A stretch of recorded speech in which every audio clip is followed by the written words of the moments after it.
Hello, everyone, and welcome back to Spilled Popcorn, another episode of the web series where we dive into the latest and greatest movies and TV series and spill the tea, or the popcorn in this case, about what's going on and why it matters. We dive into some mad speculation on this show, and always, I need my co-host to help me, ground me, bring me back to reality. His name is Cam Demonium. Cam, how you doing?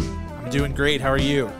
I'm doing very well, very well. Thank you very much. Just had a quick nap before this recording sesh. So, yeah, a little 15-minute-er on the couch. It was beautiful. I love it. Beautiful. My name's Kirkalicious. So we always have nicknames, so you got to keep on your toes. You never know what I'm going to call you, Mr. Camdemonium. Kirkalicious Definitious, make the boys go loco. That's your full name there. Yes. And if you see me on the street and you can say that entire phrase, then I'm going to give you a prize. You're going to get a free T-shirt from our podcast. There you go. Popcorn for breakfast. We need spilled popcorn T-shirts. We do. We need all the shirts. Do we need it? I mean, we don't need it, but we should get it anyway. Special edition. Yes. Or maybe popcorn holders specifically.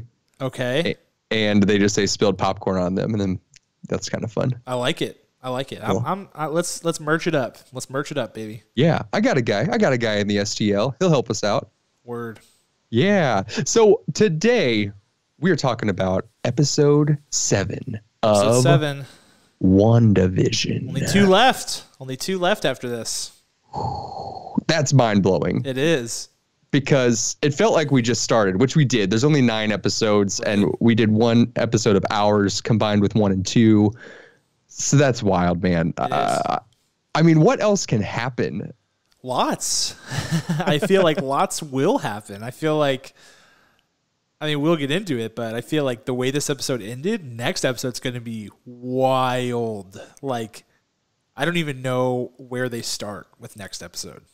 It's going to be buck wild. Who knows? I mean, I don't see how the next episodes can be just half an hour. Maybe they'll be a little bit longer. That's a good point. They might give us a little extra juice in the tank. I mean, I remember like Mandalorian is really the only real proxy for this, I feel like, in terms of like what to expect with episode lengths, and they got weird with their episode lengths. Like none of them were like standard. And I feel like WandaVision's sort of the same way. Like it's not just like a 30-minute show. It's just kind of like in that ballpark. They're like somewhere in that region is where they're trying to land. Yeah.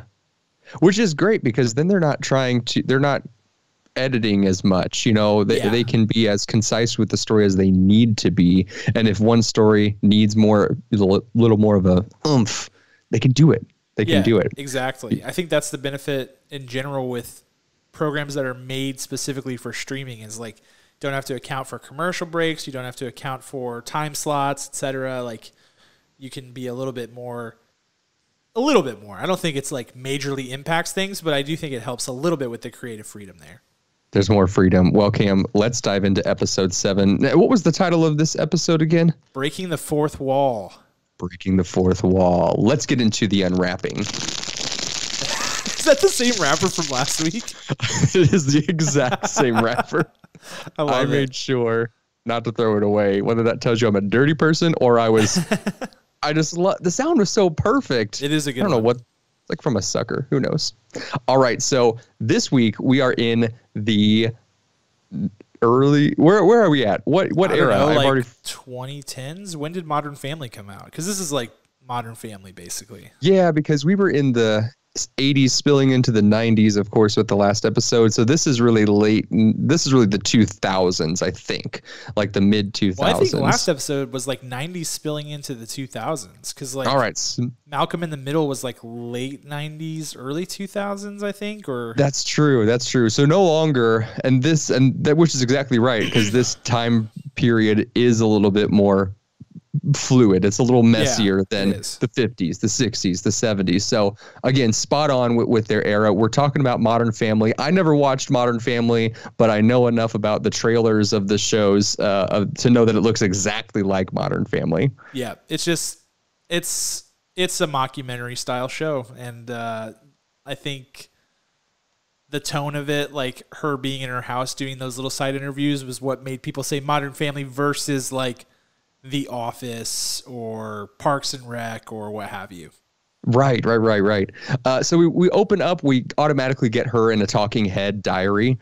Someone's behind the camera, and she's talking about how she's self-quarantining, which is hilarious in 2020 because every time I hear the word quarantine, like in a movie that was made before 2020, I'm like, whoa. I get kind of like a PTSD thing. I'm like, how did they know you something? You get a shiver down your spine a little bit. Yeah. So I'm thinking, like, obviously this was filmed during the pandemic, partially before, partially during, I believe. Yeah. And so that word is definitely on purpose. She's self-quarantining. We've got she comes out of her bedroom and she's like, dude, it's a me day. I'm taking time for me. That's it. We suddenly see things start glitching, like milk bottles and what we got, like kitchen appliances. The video game the kids were playing, and then like a plant in the corner, like her table, the light fit, like all kinds of stuff is just going wild. Yeah, so we're seeing that Wanda had all of this control at the beginning, and at times she still believes that she has all the control, and now she's like losing that. So there's some kind of dichotomy of whoever is it's a partnership of whoever's creating this world with her, obviously, or her power is just too big for her britches. I don't know. We'll find out in episode 8 and 9, I guess. Yeah, she's coming unglued a little bit here. I like that. So we see Director Hayward in this episode secretly having more side conversations. We know he's shady. From moment one that we met him, we knew he was shady. He's talking to one of his other underlings, and he's saying, we launch today. Make sure everything's ready to go. Don't know what they're launching, but I think they never swing back to that. We only see him at the beginning. And I'm like, dude, you anteed up like pretty fast. Like they already had a whole new like base set up with like hundreds of people. I was like, wow, like your whole crew got absorbed like probably 12 hours ago, and you guys are ready to rock and roll again. Well done. Yes, they're legit. They are legit. And so the fact that he's been working on all this other stuff in the background to just like raise a full blitz against the anomaly, like it's pretty crazy and efficient. I mean, I want to drink his Kool-Aid a little bit in my regular life. We cut to Vision. We catch up with Vision. He's not dead again. He's kind of, all of his pieces came back to him when he got absorbed into the extension of the Hex, and he's at the circus. All of these people who were part of SWORD, who were there to attack him. It's like this circus environment, and we literally see him and Darcy run away from the circus, which I think is such a funny way to put it, and it's that theme throughout there is just very fantastic and pointed. Very nice. Yeah, I was a little dismayed that we didn't get more like Hex Darcy. Like she's only under, I don't know, the spell or whatever for like 30 seconds before Vision like snaps her out of it, and he's like, "Hey, we need to chat." But she was pretty funny. She was like involved in the circus. She was like some sort of escape artist or something. Yes. I don't know. It would have been kind of funny to see her like have to deal with the Hex for a little bit longer.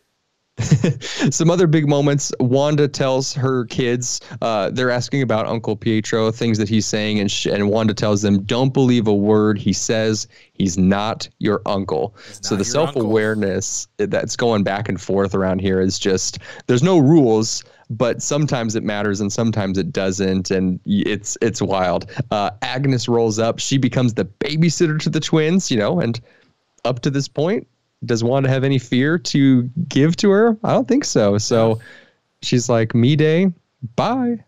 Have fun with Agnes. Absolutely. It's like a welcome surprise. Nothing to see here. And then, of course, we have some more glitching once she's completely by herself. We see Monica Rambeau roll up in this monster vehicle made by SWORD from a Major Goodner. We'll talk about her in just a little bit. And the machine doesn't get in. This giant tank, if you will, doesn't get in. But Monica does get in and seemingly becomes Photon / Spectrum / whatever version of her that we'll see. She has some superpowers. She's got some strength. She's got some speed. She's got really cool blue eyes. And then after this fight that almost happens, but doesn't quite come to fruition. I was like, come on. It's so close. Agnes sweeps Wanda away to her house, which we see her house for the first time. pretty fancy. And then Wanda discovers that the twins are in the basement. So she rolls down there, no twins, crazy vines, crazy purple colors, and Agnes reveals herself as Miss Agatha Harkness, with some quick cuts to see that Agatha has been pushing Wanda some stuff and creating the narrative all along. Nuts, right. nuts stuff. How do you feel after that unwrapping? I thought it was great. The unwrapping or the whole episode? Both. I feel like you did a swell job, Kirk. A+ from me, and also, yeah, this episode is interesting. I feel like in the first half of the episode, I was like a little bit like, what are we doing here? The pacing was a bit different. It was a bit like the fact that we were in the circus type thing for a little while was kind of weird. I was like, what are we doing here? But the back half more than makes up for it. Yeah, Agatha All Along, the little song they play with her, like the supercut of her like pulling all the puppet strings was pretty interesting and somewhat revealing, and I'm ready to dig into it. I'm with you. I'm glad you said that, because I watched this the night that it aired as a mistake again, because I could hardly remember any of it. And I was like, man, this just doesn't feel like the rest of the show. And then I rewatched it yesterday, and I'm like, all right, yeah, I feel it. So let's talk about some of the butter of this episode and what really clung to us. What you got, Cam? Yeah, so I mean, Pietro not involved at all in this episode. There is a mid-credits scene. We'll talk about that a little bit later too. So if you didn't stick around to the end, actually, you should pause this YouTube video right now. Go back to Disney Plus, start the episode up, and watch the credits until the middle of the credits. There's a little scene that I think is slightly important there. But yeah, no Pietro after he was so heavily involved in the last episode. The last we really see of him is Wanda pushes him away at that like Halloween trick-or-treat event, and then he's gonzo.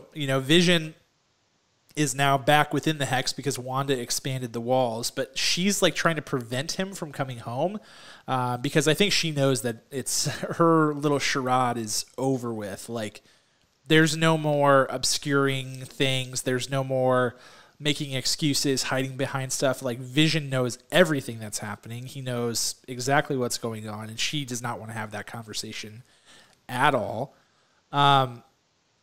So that was interesting. I think Monica Rambeau, let's talk about the aerospace engineer, right? That everybody was like, oh man, I can't wait. They pulled the old bait and switch on us here, I feel like.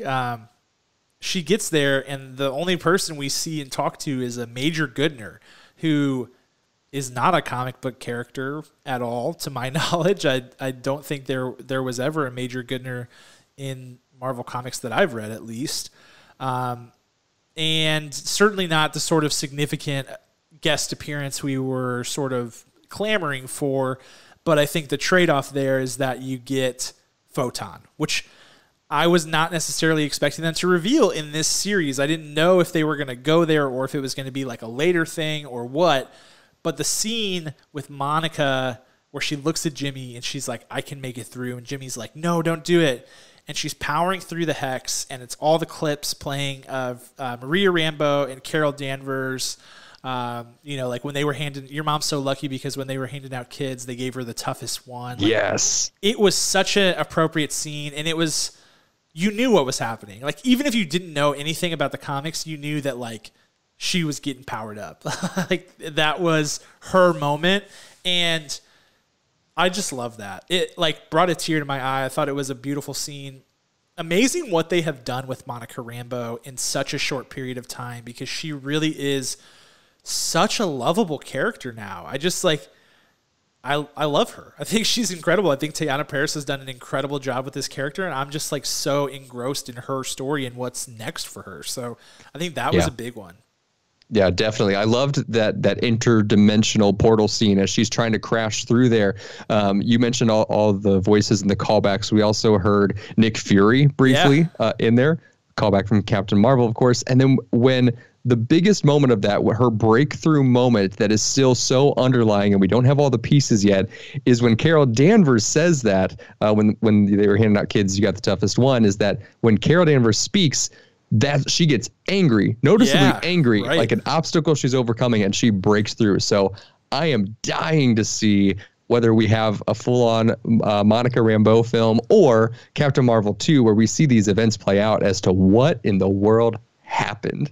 Yeah, I can't remember if at Disney Investor Day if they confirmed that Teyonah Parris would be in Captain Marvel 2, but I think almost certainly she will be now, right? Like that whole storyline that you just mentioned, like that has to come to resolution, and that's going to be the best place to do it. It's big. It's big. And I can't see them. Marvel doesn't do that. They don't just like talk about stuff and then let it die. Like right. This is a moment. This is a setup, and it's going to be good. Yeah. And then I think, so going back to the aerospace engineer thing, it's like, did Marvel really bait and switch us here? Like, is that really it for that? Or is it that Major Goodner isn't the aerospace engineer? She's just the like boots on the ground, the contact that is helping with this thing. But whoever built that like really cool tank thing that she drove is the person, and that's whoever, Reed Richards, Riri Williams, whoever you wanna call it.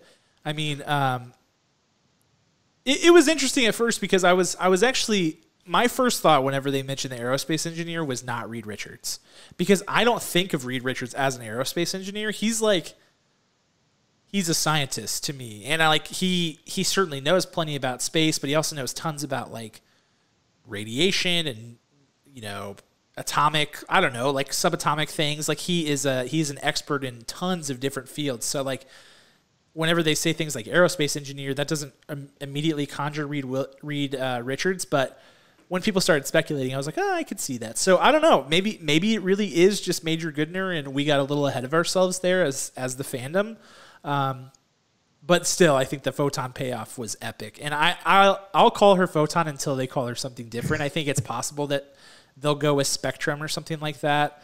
But what makes me think Photon is the outfit she's wearing that has the sword logo in the middle is very reminiscent of the Photon black and white with like the sword-ish logo on the like torso is kind of reminiscent of Photon. But I love how she kind of became aware of her powers in that moment. Like when Wanda picks her up and she's like, go ahead, throw me out of here. Like, let's go. I'll just keep coming back. I'm here to stay. And Wanda kind of like tosses her to the ground and she cushions herself with her newfound powers. I was like, oh man, it's about to go down. And so it's interesting. Next piece, let's talk Agatha. Can we? Let's go. So for me and you, the Agatha reveal, not necessarily huge. It's something we've been waiting for, something we talked about since the very first episode on this show. And I think people who have read the comics are in that spot. And I think people who have watched this have now been expecting it as well, because we've been pretty certain about it. So we got that reveal, which is nice. It's like, okay, we were right about something. We got Agatha Harkness. But what I think is interesting about that whole thing, as we've also talked about on this show, is Agatha is not a bad person. Like, her and Scarlet Witch have some issues in the comics. Like I mentioned before, Agatha like keeps Scarlet Witch from like she subdues the memories of her children once they get taken away, and Scarlet Witch ends up snapping and killing Agatha Harkness after that.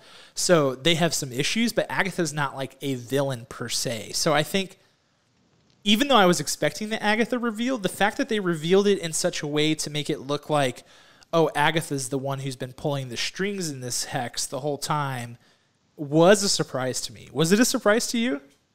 It was, because, they had every opportunity to just they could have, just went another direction. But the fact that it was like, we've been showing you this, and yes, we mean it, that's pretty cool of Marvel to do. Yeah, very cool. And so the things that they show in her little cut, they show her... Well, first they like kind of show her actual look as she's like floating down into 1950s Westview and then changes into Agnes. So they show like a bit of like a cape and some boots and stuff like that. So that'll be interesting to see going forward. They show her messing with the talent show from episode 2, like kind of making things go awry there. They show her basically putting some sort of spell or something on Herb to make him have that conversation with Vision. But most interesting of all, I think, is they show her having basically making Pietro go to their door and meet with them. So like, was she behind Pietro the whole time? Like, what's going on there? And then she like cackles and episode ends, roll credits. And then we get the mid-credits scene where we find out that like Photon, Tiana Paris did not give up. Monica's still looking around. She goes to Agnes's house. She's like, what's going on? She's like peeking in the windows, like, what's happening? She opens up the storm cellar and sees those purple vines that you were talking about. And then Pietro's right next to her, and he goes, Snooper's going Snoop. And it rolls the final credits. So Pietro is still out there, which is an interesting reveal, I think. And he is acting of his own volition, apparently. So it just like, it begs the question of, is Pietro his own thing or some sort of voodoo that Agatha has created? Exactly. And let's get into the crumbs, because this is the perfect moment to do so. Yeah. So is Pietro just a figment and not an actual person like the other controlled people are? Everyone else can see him, but with that purple flame coming off his back, right? It's like, listen, he could be completely false. But at the same time, Pietro's dead. Vision's dead. They're there, and they're real to everyone that they encounter. Right. The other thing about the Fantastic Four tie-in, Agatha spent a lot of time in the comics being a villain or antagonist. She's kind of like a hustler. She's not like a hero, but she's not like bad. You know, like she's a host unto herself. Yeah. There's no other way to put it, because she really is just a selfish person out for her own, wanting to meddle with things and just find a way to make her life just enjoyable and fun. In the comics, we keep hearing about Ralph, her husband, which we can obviously speculate is Mephisto, but they're not actually married. In the comics, there's this weird storyline where pieces of Mephisto's soul in a Horcrux kind of way from Harry Potter are kind of in different places, and she's like trying to put them back together, probably for some deal she made with him or deal that she's making with him. And it's going to go south, obviously, if that's the route that this takes in the next steps. I feel like that's where it's leading to, since we have the firm confirmation of Agatha and how this led up to. What do you think about that? I have been thinking about that a lot. I mean, you mentioned Ralph. She talks about Ralph constantly. We haven't seen Ralph, so there's still this other character that's out there, presumably, unless it's just like a joke, that's also involved in this whole thing. And everybody's saying Mephisto, right? Like, everybody's saying Mephisto, and I think it makes sense because you've got Billy and Tommy. As we've talked about before, Billy and Tommy are, Scarlet Witch, unbeknownst to her, conjures them up using these soul fragments like you're talking about of Mephisto. So at a certain point, Mephisto reclaims those children and leaves Scarlet Witch in disarray, at which point Agnes erases her memory of the children. So it would make sense to go that route. There is another route I think this could go that I've been pondering over the weekend, and that is a character by the name of Immortus, who is a little bit more obscure, but is related to Kang the Conqueror, actually is Kang the Conqueror for a portion of his life. So let me try to explain this as best I can. This actually ties into the Nexus commercial too, so this will be good. So the way that Kang the Conqueror works is crazy. It's really hard to explain, so I will try to make it. I mean, if Marvel goes this route, they'll have to try to explain it to people, but I'm just saying, it's wild. So Kang the Conqueror is from the 31st century. Same reality as the reality that we're presumably in right now. But over time, he becomes a character called Immortus, who gets selected by the Timekeepers, who were actually made a Stan Lee cameo in one of the movies. I can't remember which one. But the Timekeepers are these celestial beings that are in charge of maintaining realities from getting bonkers, because there's so many different things going on. They have to make sure that those realities don't intersect and break these things. And so they hook up with Immortus because he has been time traveling, reality traveling. He's been he goes back to ancient Egypt and he's like Rama Tut. Then he's Kang the Conqueror. Then he spawns all these other kings. It gets insane. And they're like, listen, Immortus, with your abilities, we are going to give you the responsibility to govern this reality, this period of time, to make sure that the different realities don't intersect and break stuff. And so what he figures out is that Scarlet Witch is a Nexus being, meaning that, so the Nexus in Marvel Comics is effectively like a portal to all the different realities. Like it gets this, it's like you can use it to get to any reality you want. So Nexus beings are kind of like that in human form or like person form, and they have the ability to control all the realities within their little subset of the universe. So he finds out that Scarlet Witch is a Nexus being, and he's like, oh, if I could get control of her, you know, again, like not a bad guy, like kind of a bad guy, but also just kind of like doing his own thing. He's like, if I could get a hold of her and get her to do my bidding, I could easily control all these realities. So then his evil plan is, I'm going to make Scarlet Witch fall in love with Vision, because then she can't have kids, because if she has kids, they'll be more powerful than either of us and they could screw this whole plan up. So him, like them falling in love in the comics is Immortus' doing. Like he manipulates them to fall in love. Then she has Billy and Tommy. The whole Mephisto thing goes on.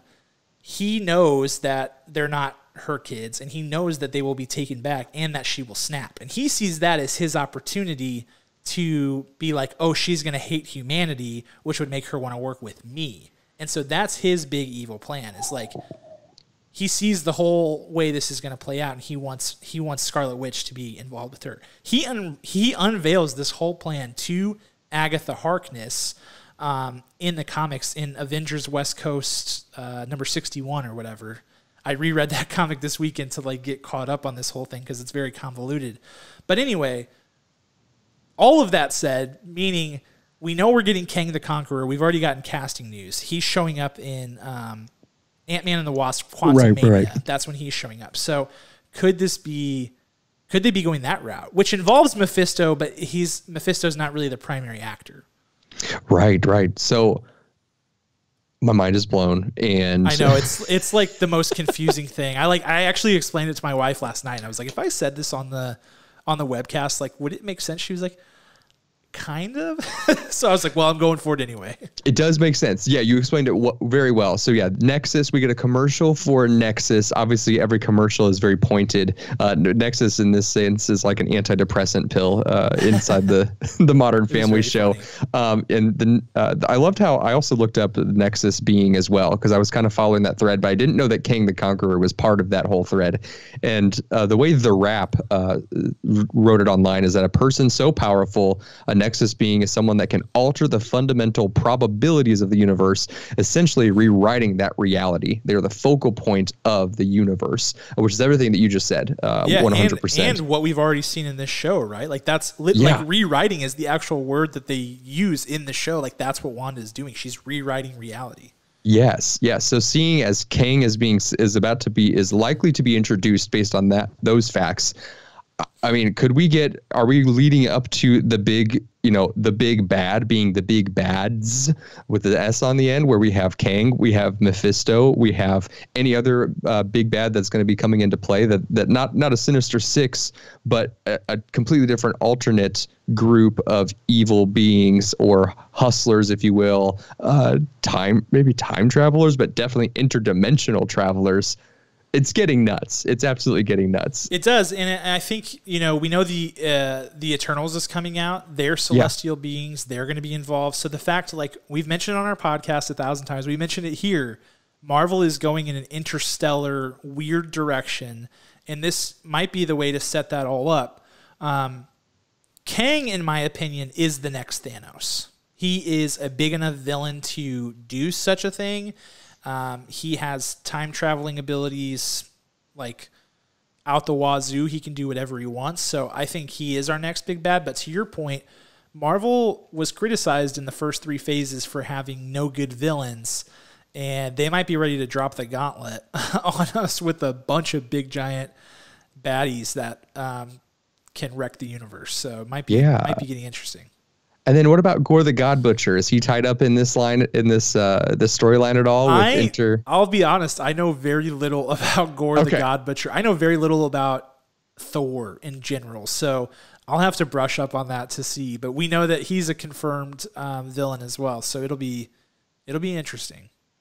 There's so many layers to this. I could talk about this literally all day. So one other thing that I want to talk about, Major Goodner, you said boots on the ground. Major Goodner, an original character with its first scene in WandaVision. Yeah.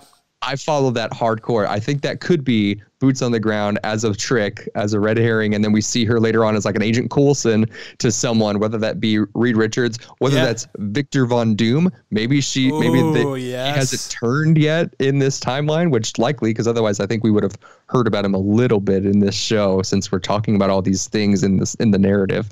I can't get over it. There's just so much going on. Yeah. I love it. I know they're going to wrap up everything they need to wrap up, and then we're going to get Falcon and the Winter Soldier just 1 month later, 1 week or 1 month after this. We have 1 week. We have a 1 week gap. So I think this ends on March.